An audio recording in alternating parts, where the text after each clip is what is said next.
So Ollie, Hello. welcome. Thank you, James. Thanks for being here. Thank you, and welcome everybody. The lights are pretty bright. If it's shining off my head, I'm sorry. Thank you. I haven't even done anything yet. So welcome. It's great to be back at in-person events, and thank you for all for turning up. I think the first one's always a bit risky, but quite exciting at the same time. You want to go. So thank you. It's great to be back. Let's face it, lots has changed over the last, since we were doing this before. I know that James has held some great events in the past and we missed them, but lots have changed. We've got new words and phrases out there, and I'm just surprised that I could last 18 months in jogging pants and a hoodie, which was fucking brilliant. So that was great for my lifestyle. But the sales industry has changed, and I think that it was changing anyway for me, that I could see that trust and empathy were becoming more important. And I think that what's happened with COVID and everything speeded that whole process up, which is brilliant, because I think we are more advanced in the way that we sell now than we were before. I think that it's more about the relationships, building trust, using empathy, which I think is fantastic. I think leadership styles have had to change. I think we now actually trust our more junior people within our teams, which is great because they weren't allowed to work at home before.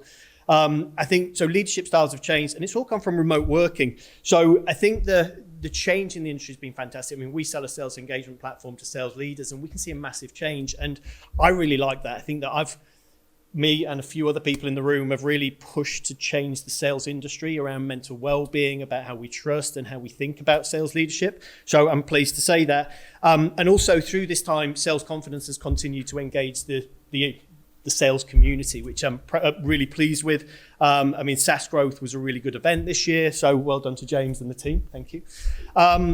And we've been the main sponsor for Sales Confidence for about 2 years now, since 2019.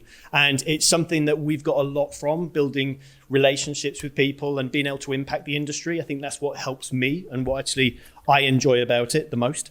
But we've also changed through lockdown, SalesLoft as a business. And we went from before lockdown, we had about 10 employees in EMEA. Now we're at 60, and we've built the support side, customer success, everything. So we're a self-contained business unit now that we can help our clients and be close to them. We went into lockdown blue, we've turned out green, we've rebranded. So you may have seen that, what's in the box kind of thing.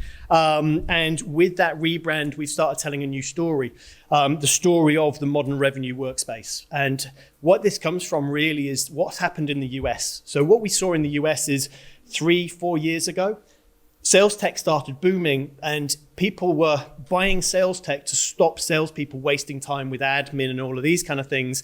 And they then buy 8 bits of tech that now waste their time because they've got to log into 8 different places. So having a modern revenue workspace where they can go to one place to help them advise who to be contacting, when to be contacting, with which message, helping coaching, is our new story. So you will hear more about that as you go, hopefully, if we do our branding right. And I honestly think we've changed as individuals.